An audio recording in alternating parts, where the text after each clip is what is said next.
Merci de nous suivre sur France Info. Merci de votre confiance. Vous êtes dans le monde de Béliard. On est ensemble jusqu'à 19h et tous les vendredis soirs, l'invité politique vous répond. Je rappelle le chemin. Allez, parce qu'il y a déjà beaucoup de questions. Ne traînez pas. Vous flashez ce QR code qui est en haut à droite de l'écran. Voilà, vous le voyez apparaître avec l'appareil photo de votre smartphone. Et nous, dans nos écrans ici en studio, nous aurons le plaisir de soumettre vos questions à Manon Aubry ce soir. Bonsoir Manon Aubry. Bonsoir. Tête de liste LFI pour les prochaines élections européennes. Je suis accompagné ce soir, comme tous les vendredis soirs, de Gilles Bornstein. Bonsoir Gilles. Bonsoir Mathieu, bonsoir Manon. Bonsoir. Et nous serons aussi avec Didier Mamprin, qui est chef d'entreprise dans le bâtiment, dans le Tarn-et-Garonne, et qui sera en direct avec nous. Bonsoir Didier Mamprin, et qui pourra poser sa question à Manon Aubry tout à l'heure. À vous Gilles. Alors on va commencer par l'actualité sociale, si vous le voulez bien, avec cette question des super profits, qui est vraiment au cœur de l'actualité en ce moment. Interrogé ce matin par Jean-Pierre Chapelle aux 4 vérités, Patrick Pouyanné, le patron de Total, s'est montré, comment dirais-je, assez peu empressé de passer à la caisse. On l'écoute. Profits de Total Énergie en France ne sont pas des super profits. Total Énergie, c'est un record, c'est plus 4% par rapport à l'an dernier. En France, il y a un principe, l'impôt, il y a un principe sur les taxes, c'est le principe de territorialité. On paye des taxes sur ce qu'on fait comme résultat dans un pays donné. Donc, comme vous avez payé des impôts à l'étranger, vous ne voulez pas en payer une deuxième fois en France? Total Énergie a payé l'année dernière plus de 23 milliards d'euros à l'étranger. C'est beaucoup d'argent qu'on paye en taxes. Il a payé 23 milliards d'impôts, dit-il. Doit-il payer plus ? Oui, il doit payer plus. Vous savez, Total, c'est une entreprise qui a fait un volume de bénéfices record. Rien qu'en France, c'est près de 20 milliards d'euros de bénéfices. En France ? Oui, et qui a en réalité organisé... Il y a un peu de chahut sur le plateau derrière vous. Donc pour reprendre, Total, c'est une entreprise qui a fait un bénéfice record, qui le fait en plus sur un modèle économique qui détruit la planète et qui ne paye quasiment pas 1 euro d'impôt en France, notamment parce qu'ils ont aussi des stratégies d'évasion fiscale à travers des filiales qui sont localisées dans les Pays-Bas. Mais vous savez, Total n'est pas la seule entreprise qui a fait des super profit, même si ni Bruno Le Maire ni Monsieur Pouyanné ne semblent savoir ce que c'est. Il y a des entreprises dans le secteur agro-industriel. Je pense à toutes sortes d'entreprises comme Lactalis, Carrefour ou Leclerc, qui ont fait augmenter leur marge. Vous savez ce que c'est un super... Alors nous, on a proposé une définition dans une proposition de loi qu'on a déposée à l'Assemblée nationale il y a quelques mois de cela, qui a été d'ailleurs refusée, c'est de prendre la moyenne des profits des précédentes années, sur 3 ans ou sur 5 ans, et de définir un volume supplémentaire. Donc un volume supplémentaire qui pourrait être 50%, 100% supplémentaire. Vous voyez, il y a plusieurs options possibles. Mais oui, faire un bénéfice exceptionnel, c'est ça qui est un super profit, qui peut être lié à des circonstances exceptionnelles. Je pense dans le secteur énergétique, il y a des entreprises qui ont fait des super profits. Dans le secteur agro-industriel, comme je le disais, où leur marge a augmenté de 70%, et derrière, c'est les prix à la consommation qui ont augmenté. Donc vous voyez, en taxant les super profits, on fait quelque part d'une pierre 3 coups. Première chose, ramener de l'argent dans les caisses de l'État, ça évitera d'aller chercher dans la poche des chômeurs ou des services publics. Première chose. Deuxième chose, on va aussi derrière agir sur les prix, puisque si les entreprises font moins de marge, elles vont moins augmenter les prix derrière. L'inverse. Ou augmenter les prix pour compenser les marges qu'elles n'ont pas. On va répercuter aussi. C'est pour ça que nous, on plaide en même temps pour un blocage des prix.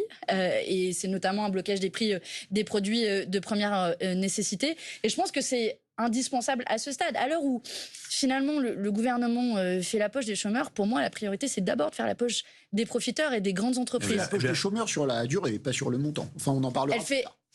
À la fin, c'est pour faire des économies financières. Alors, et donc, c'est un choix politique qui est fait aujourd'hui. Un gouvernement qui veut faire des économies, d'abord se pose la question sur la nécessité de faire des économies, on y reviendra peut-être, et ensuite, auprès de qui on fait des économies. Moi, je refuse que ça fait auprès des plus précaires, auprès des plus pauvres et auprès de nos services publics, des professeurs en moins dans nos écoles, etc. Le chômage et des déficits, juste après, justement, puisqu'on est sur ce sujet-là, Ben51 qui vous écrit « Pourquoi tapez-vous uniquement sur les patrons alors qu'ils fournissent des emplois ?» Vous allez le voir apparaître, voilà, il est devant vous.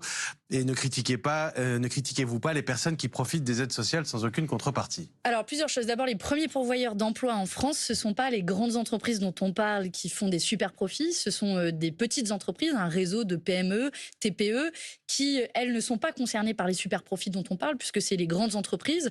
Donc, en réalité, c'est pas tout à fait la même chose dont on parle. Et puisqu'il est question d'aide sans aucune contrepartie, je rappelle qu'un des premiers budgets de l'État, c'est 200 milliards d'euros d'aide qui sont versés par l'État aux grandes entreprises sans la moindre contrepartie en matière environnementale et en matière sociale. Voilà une autre piste de financement, d'ailleurs, si on cherche de l'argent à remettre dans les caisses de l'État. Alors le sujet de la semaine, vous l'évoquiez déjà, c'est la volonté du Premier ministre de modifier les règles de l'assurance chômage. Et nous sommes avec Didier Memprin, je l'ai annoncé tout à l'heure, qui est chef d'entreprise dans le bâtiment BTP, bâtiment travaux publics, à Beaumont-de-Lomagne, c'est dans le Tarn-et-Garonne. Bonsoir Didier Memprin, vous êtes avec Manon Aubry en direct ce soir. Bonsoir. Bonsoir. Madame Aubry, donc vous êtes vent debout contre les déclarations du Premier ministre concernant la modification ou la vérification de l'assurance chômage.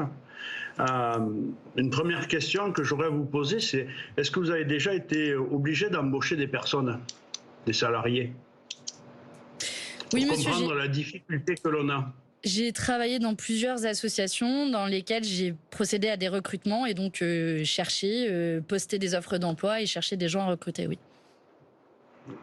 Parce qu'aujourd'hui, on a un besoin de main-d'œuvre avéré dans tous les secteurs. Alors, moi, je vais parler de mon secteur particulier, puisque voilà, je connais bien entendu, mais on a un besoin de main-d'œuvre, on prend du retard sur nos chantiers, on refuse des chantiers parce qu'on ne trouve pas de personnel. Sur le Tarn-et-Garonne, à titre d'exemple, on a 24 600 demandeurs d'emploi pour 37 570 offres d'emploi chez Pôle emploi. Donc 37 000. Là-dedans, je ne compte pas toutes les offres d'emploi, enfin tout le besoin de recrutement qu'ont les PME ou les TPE et qui ne passent pas par Pôle emploi. Moi, le premier, quand j'ai besoin de personnel, je ne passe pas par Pôle emploi puisqu'on ne trouve pas. Et malgré ce delta entre les demandeurs d'emploi et le...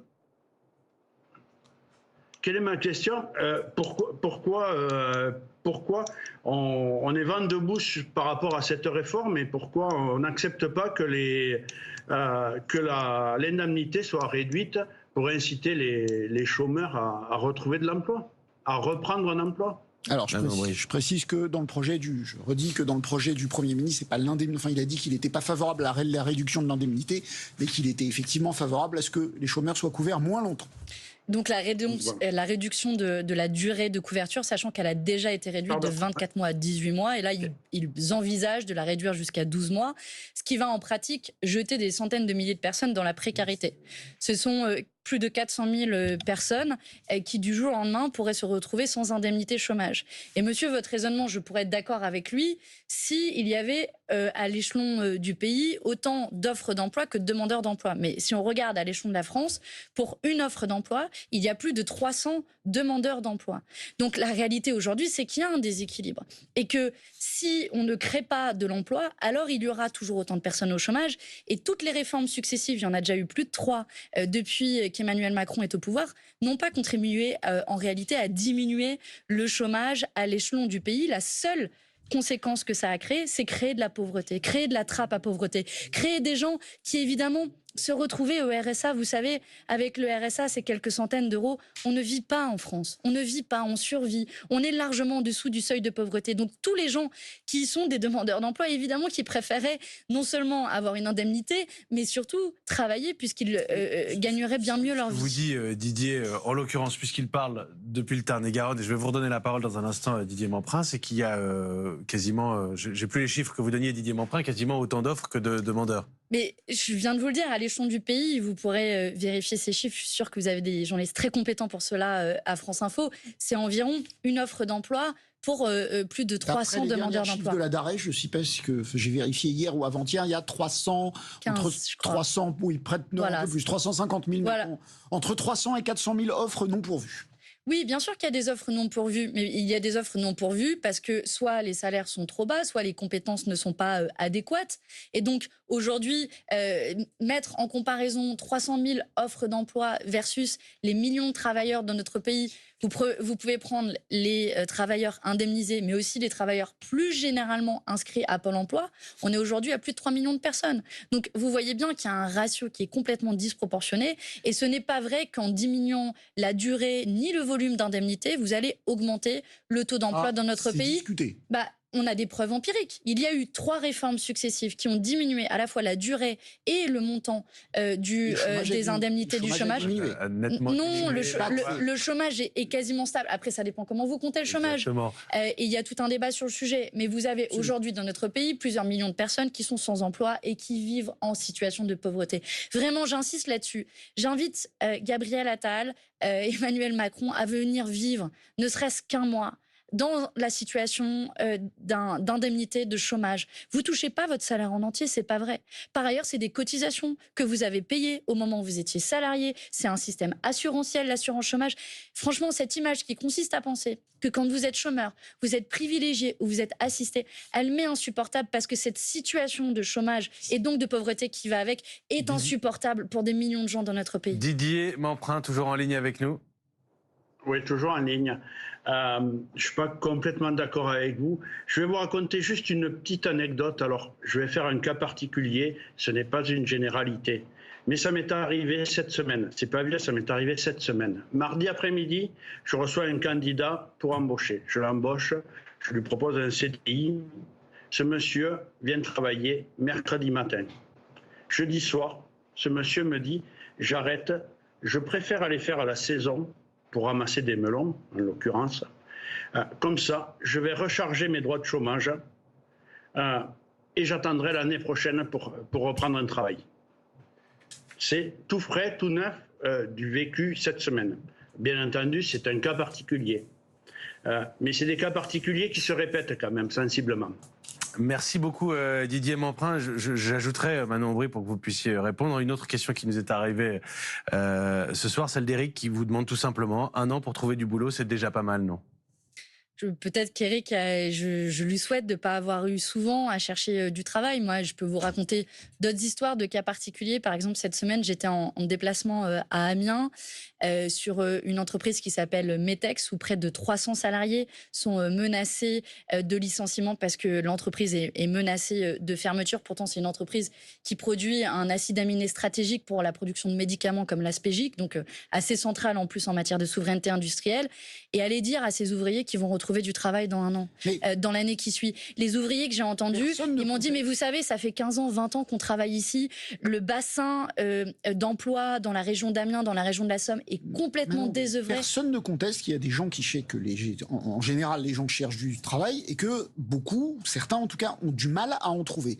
Est-ce que vous contestez... Vous m'accorderez que c'est le cas de la plupart des demandeurs d'emploi parce qu'on vit mal au chômage. Vous contestez le fait... On ne gagne pas, juste pour clarifier. Vous contestez le fait qu'il y a des gens comme l'histoire que nous racontait Didier, dont on n'a aucune raison de douter de la véracité. Est-ce que vous contestez le fait qu'il y a des gens qui profitent du système ? Non, vous savez, à la marge... Oui, vous le contestez ou pas ? À la marge, vous aurez probablement toujours des gens qui profitent du système, mais je vais vous expliquer que ce système ne permet pas de vivre bien, ne permet pas d'en profiter. Et il faut bien comprendre ce dont on parle. Pour ceux... Et j'espère qu'un maximum de ceux qui nous regardent et nous écoutent n'ont pas connu cette situation. Pour tous ceux qui ont connu cette situation, ils le savent. Le jour où vous tombez au chômage, vous avez d'abord une petite période de carence, puis ensuite vous touchez un revenu qui est dégressif par rapport à votre revenu d'origine. Donc si vous gagnez à la base un SMIC ou un peu plus d'un SMIC, vous allez tomber en dessous du seuil de pauvreté. Donc c'est pas vrai qu'on vit bien au chômage. Et de nouveau, personne n'a dit ça. J'insiste, oui, mais donc la solution c'est quoi ? C'est soit on prend dans la poche des chômeurs comme veut le faire le gouvernement pour faire des économies, puisqu'ils l'ont très clairement affiché, soit on va chercher là où est véritablement l'argent. Et on en revient à la question à la fois des super profits, à la question aussi de la fortune des milliardaires de notre pays. Je vous donne juste ce chiffre. Soit on crée de l'emploi, mais pardon, c'est pas la direction qu'on est en train de prendre. Et une dernière des pistes qu'on n'a pas évoquées, c'est quand même la taxation sur la fortune. Vous voyez, et j'ai entendu Bruno Le Maire dire un peu plus tôt dans la semaine, c'est pas open bar, notamment il parlait du remboursement des médicaments. Pardon, mais si ça a été open bar pour certains ces dernières années, ça a été open bar pour les grandes entreprises multinationales, le versement de dividendes aux actionnaires du CAC 40 qui est record, ça a été open bar pour les plus riches de notre pays, les milliardaires dont on a supprimé l'impôt de solidarité sur la fortune. Juste un chiffre, les 42 milliardaires de notre pays ont accumulé depuis 2020 240 milliards d'euros. Ça paraît abstrait pour les gens parce que c'est des milliards d'euros, mais c'est l'équivalent d'un chèque de 3 400 euros par individu, par Français. Donc on voit qu'on a des marges de manœuvre financières. Après, c'est une question de choix politique et le gouvernement préfère toujours faire la poche des plus pauvres que ceux qui en ont les moyens. Voilà. Et c'est là, en cela que je m'y oppose. Voilà, alors, la question économique et sociale, on passe aux européennes et à la question de la guerre en Ukraine notamment. Absolument, on va voir des images, c'est celle de votre collègue du Parlement européen et concurrente Valérie Ayé. La voici, tête de liste aux européennes pour Renew, Renaissance. Elle est allée rencontrer Volodymyr Zelensky à Kiev. Est-ce que ça vous choque ? Non, absolument pas. Vous aussi, vous êtes présidente de groupe au Parlement Bien européen. Sûr. Pourquoi vous n'allez pas manifester sur place votre soutien au peuple ukrainien ?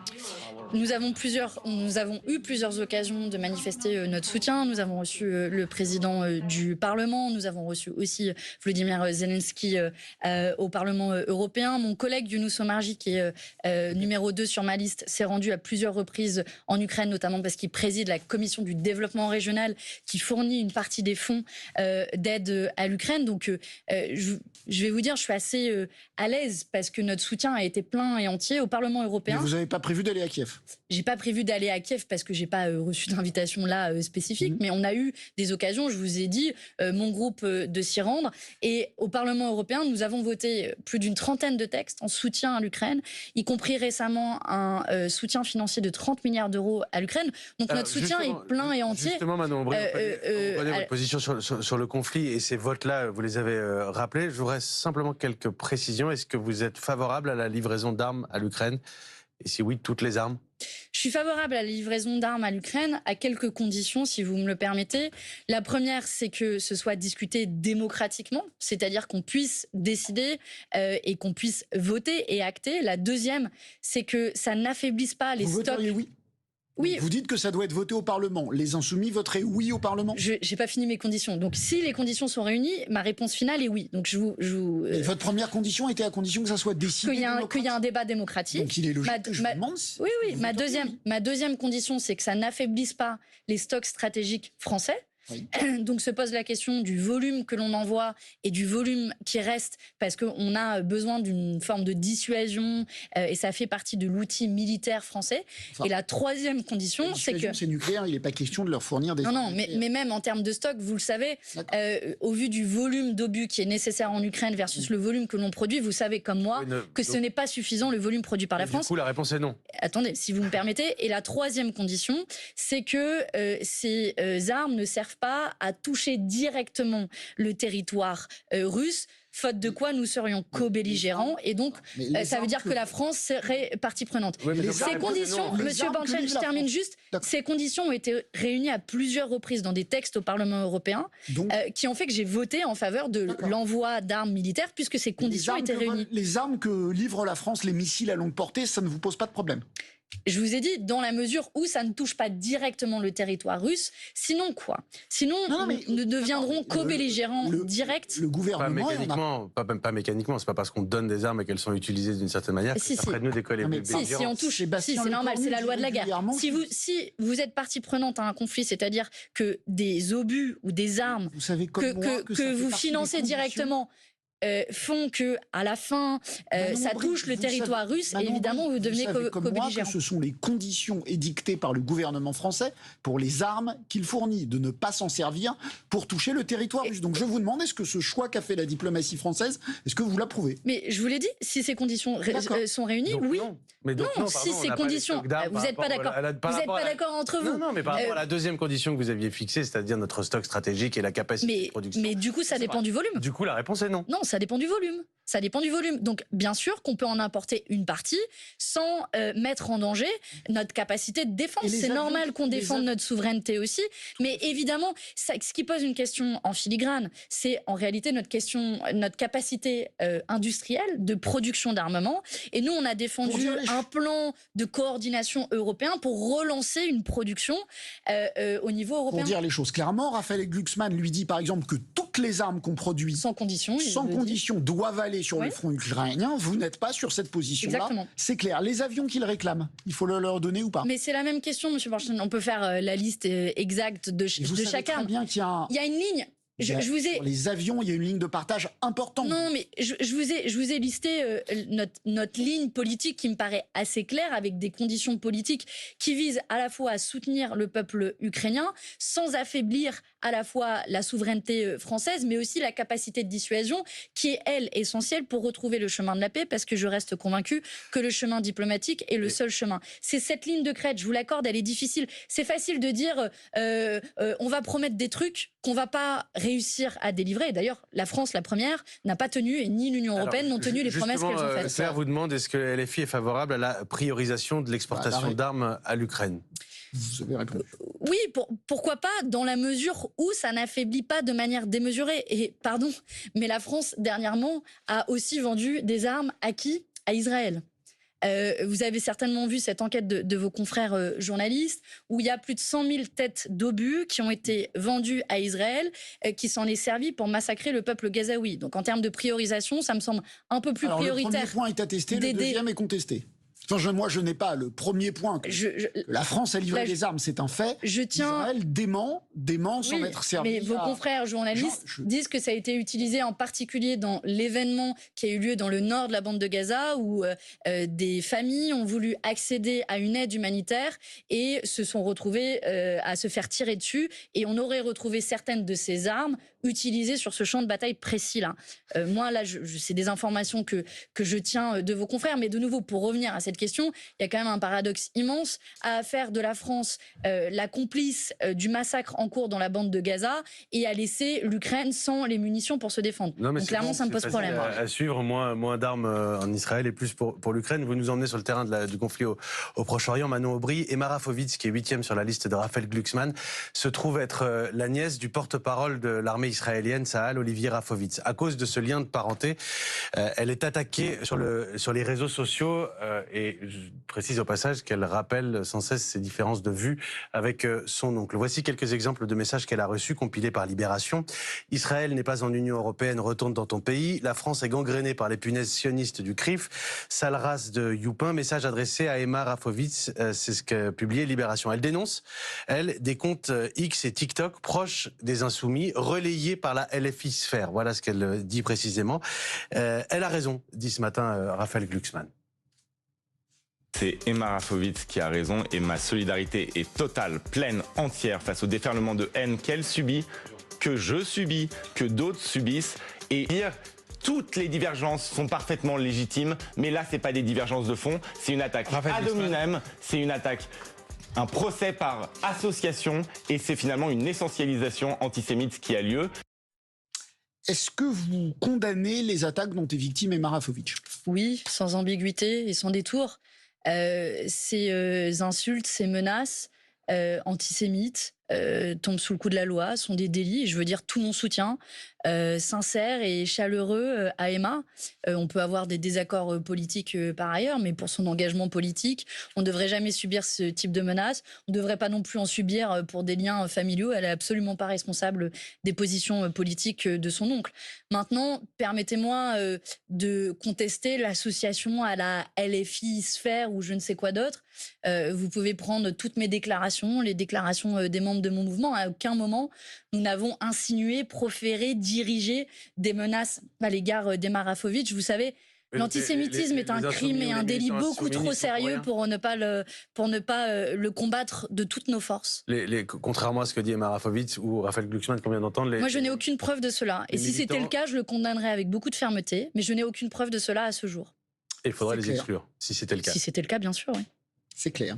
Je voudrais vous faire réagir à des propos, toujours sur le conflit à Gaza, je voudrais vous faire réagir à des propos tenus au début du mois par l'une des figures de la gauche, d'une des figures intellectuelles, je dirais, de la gauche radicale. Il s'agit de Judith Butler, grande théoricienne du féminisme. Voici ce qu'elle déclarait à propos du 7 octobre. On va voir le verbatim. Je pense qu'il est plus honnête et plus correct historiquement de dire que le soulèvement du 7 octobre était un acte de résistance armée. Ce n'est pas une attaque terroriste, ce n'est pas une attaque antisémite. Alors à ma connaissance, vous, Manon Aubry, vous n'êtes pas de cet avis. Vous avez refusé, votre mouvement a refusé de qualifier le Hamas de mouvement terroriste, mais vous avez qualifié les attaques du Hamas de terroristes et antisémites. Ce qui m'interpelle, c'est pas vous, c'est la présence et le commentaire de Younous Omarji, qui n'est pas n'importe qui, c'est le numéro 2, juste derrière vous. C'est le numéro 2 de votre liste. Voici ce qu'il a tweeté. Énormément de monde hier après-midi à Pantin pour la conférence passionnante de Judith Butler. Il s'est pris en photo avec Daniel Obono et Thierry Porte, qui sont pas sur votre liste, mais tous les deux députés, Thomas Porte, pardon, qui sont tous les deux députés insoumis. Elle est passionnante, Judith Butler, qui encore une fois dit c'est de la résistance. Pour être honnête, moi j'étais pas présente à cette conférence, donc je peux pas vous commenter en long, en large, en travers sa conférence. L'extrait que vous avez sorti, moi je suis en désaccord avec ça. Je pense que c'était des actes terroristes, je l'ai dit à plein d'égards et pas que moi d'ailleurs. Numéro 2, à la France insoumise. Je sais pas s'il a écouté cet extrait-là. Elle a dit d'autres choses qui peuvent être intéressantes, Judith Butler, mais en l'occurrence, là, moi j'ai un désaccord avec ce passage-là. Et on l'a dit à de nombreuses reprises. Les actes du Hamas le 7 octobre sont des actes terroristes, sont des crimes de guerre, voire des crimes contre l'humanité, qui méritent d'être condamnés comme tels par la Cour pénale internationale. Et pour autant, permettez-moi de me dire qu'il ne faut pas effacer ce qui s'est passé ensuite et ne pas donner un blanc-seing à Israël pour massacrer.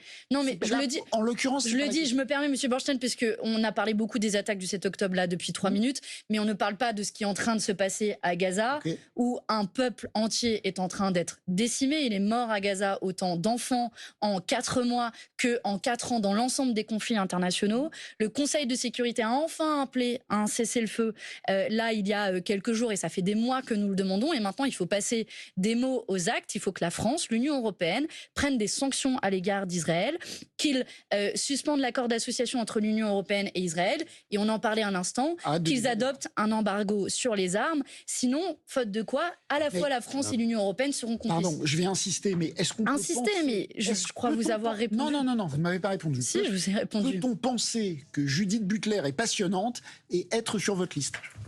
Mais je vous ai dit, Judith Butler peut dire plein de choses passionnantes. Cet extrait que vous avez pris, je suis en désaccord avec celui-là. Je ne sais pas comment vous le dire, autrement. Je n'étais pas présente à cette conférence, donc je ne peux pas. Votre liste c'est open bar. On peut penser ce qu'on veut être sur la liste. Mais non, c'est pas open bar. Et vous le savez, vous connaissez nos positions. Franchement, cette stratégie qui consiste à utiliser des petits bouts d'un tel qui ont dit dans tel conflit, etc. Notre position, la position de la France insoumise, vous la connaissez. On l'a répété tellement de fois depuis le 7 octobre. C'est pour ça que je suis sûr. Les insinuations qui consistent à dire que finalement c'est pas clair, etc. Vous voyez le temps d'antenne que l'on passe à ça, alors qu'il y a un massacre qui se déroule sous nos yeux, qu'on n'a souffert d'aucune ambiguïté à ce moment-là. Soyez clair et on n'en parlera plus. Je suis très clair, je viens de l'être un instant. Pardonnez-moi, vous êtes clair, je suis surpris. Monsieur Bornstein, vous ne soyez pas choqué de la présence du numéro 2 de votre liste. Mais je vous l'ai dit, je suis pas d'accord avec ces propos et la ligne de la France insoumise, je vous l'ai redit, c'est une condamnation ferme des crimes qui ont été commis par le Hamas, qui sont des crimes terroristes. Et nous disons aussi, il les a condamnés avec la même fermeté que moi, que je l'ai fait à l'instant, mais qu'il l'a fait aussi après les attaques du 7 octobre. Je crois qu'on ne peut pas être aussi clair et je refuse cette tentative d'instrumentalisation qui consiste à dire oui, vous, la France insoumise, blablabla, blablabla, alors que nous disons des choses très claires sur le 7 octobre et tout aussi claires sur ce qui est en train de se passer maintenant et dont je vois bien qu'on passe presque plus de temps d'antenne encore à discuter de cela alors qu'un carnage est en train de se passer sous nos yeux sans que la France et l'Union européenne n'agissent. Je ne contredis pas là-dessus d'ailleurs et je crois que la plupart des nations occidentales appellent désormais un cessez-le-feu. Peut-être un peu tard. Tardif. Peut-être un peu tard. Mais et en fait, on a été bien vous dites seuls on est au très début. clair sur le sujet, Manon Aubry. Je suis désolé, là je ne vais même pas vous la lire. Regardez la question qui est en haut, qui est arrivée de Boris Adam. C'est de très loin. Je vais vous la lire. Mais c'est pas, pour vous, le Hamas est-il une organisation terroriste ? terroriste. Je sais que vous avez répondu 45 fois à cette question. Mais vous comprenez qu'il y a une ambiguïté dans la perception de la France Insoumise. Est-ce que quelqu'un à la France Insoumise a demandé à retirer le Hamas de la liste des organisations terroristes de l'Union européenne? C'est marrant parce que quand vous voulez être clair, vous savez l'être. Sur Emma Marafovic, vous avez été parfaitement clair. Mais répondez à ma question. Est-ce que quelqu'un à la France Insoumise a demandé à retirer le Hamas de la liste des organisations terroristes de l'Union européenne? Non, mais je constate voilà. que... Donc la réponse est claire. Donc à aucun moment nous n'avons proposé cela. À partir de ce moment-là, oui, nous avons qualifié ces actes et je pense que pour Boris, je pense avoir répondu avec beaucoup de clarté. Très bien. Les européennes toujours. Jean-Luc Mélenchon a clairement fait des européennes un tour de chauffe de la présidentielle. On l'écoute, c'était lors du meeting de lancement de votre campagne. À Villepinte. Il ne faut pas qu'on finisse encore une fois avec d'un côté les fachos, de l'autre côté les macronistes. Donc, vous devez, par la campagne que nous menons, nous hisser devant tout et tout le monde pour être en état de combattre et de préparer, oui, je l'ai dit, en 2024, l'élection de 2027, c'est-à-dire la déroute de tous nos adversaires et la victoire du programme que nous avons porté ensemble.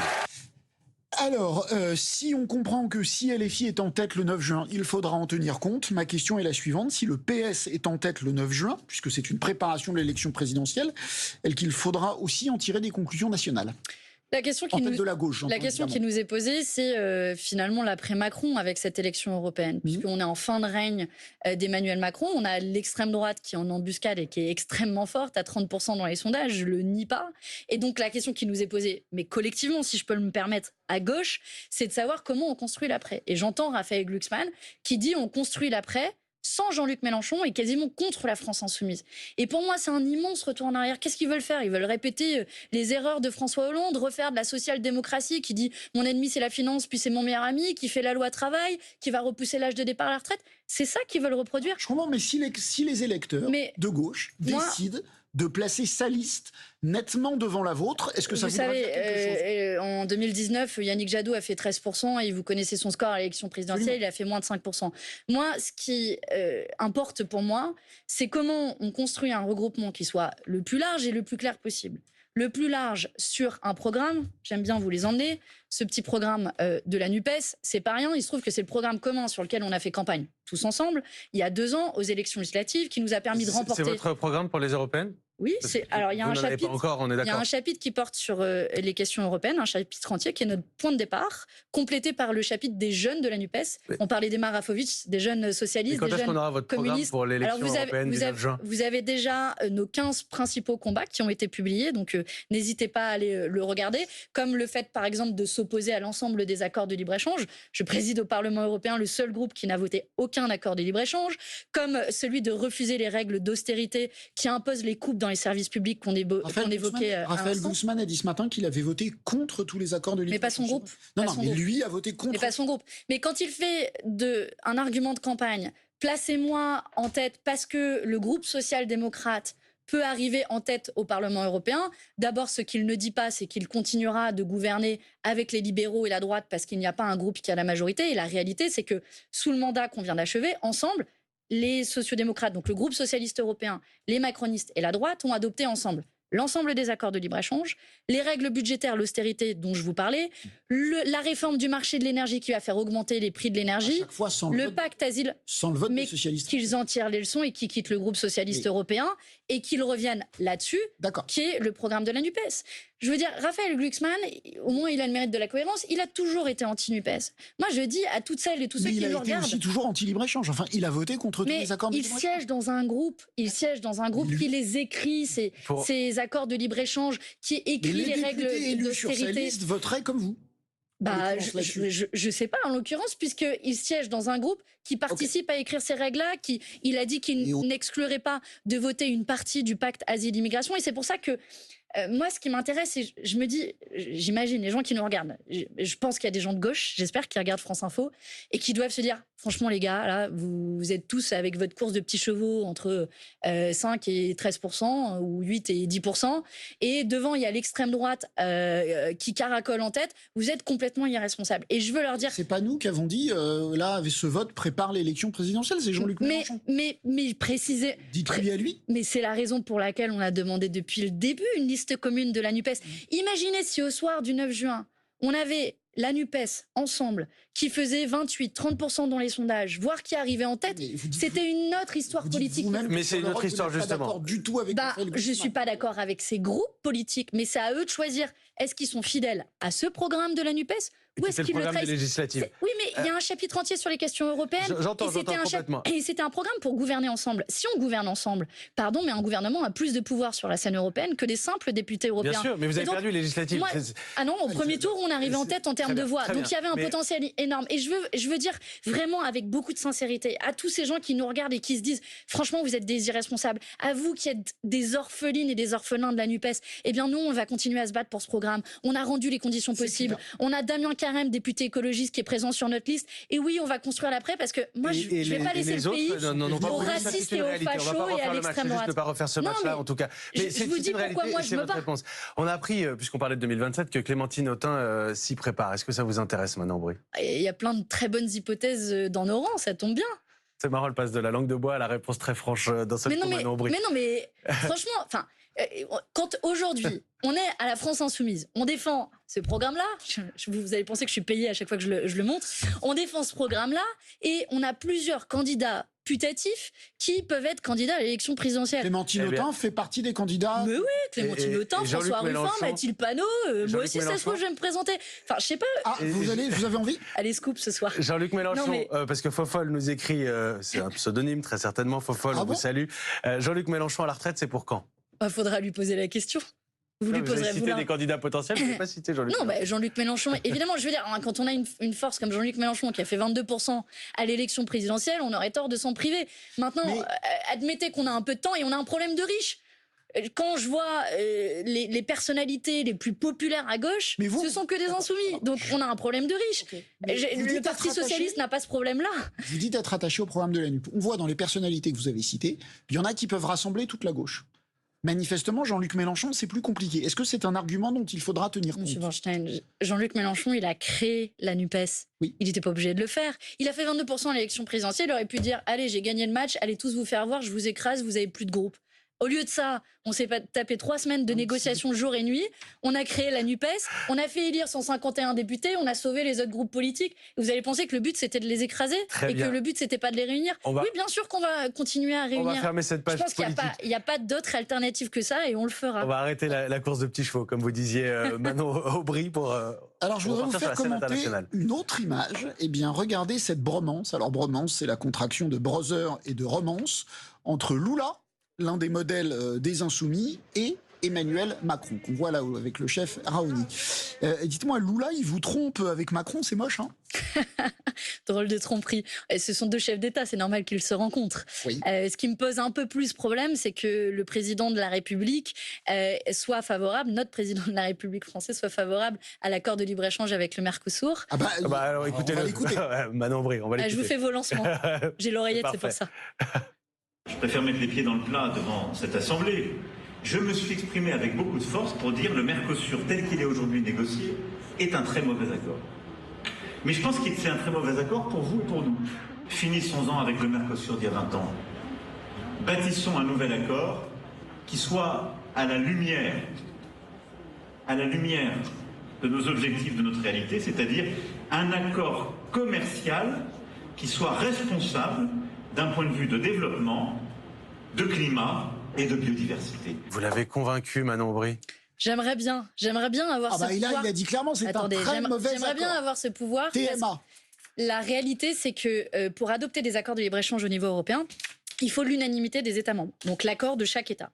Si Emmanuel Macron avait dit, en toute hypothèse, je ne veux pas de cet accord, il allait à la poubelle directement. Mais là, il le dit. les négociations se poursuivent au niveau européen. Même la présidente de la Commission européenne, Ursula von der Leyen, l'a confirmé.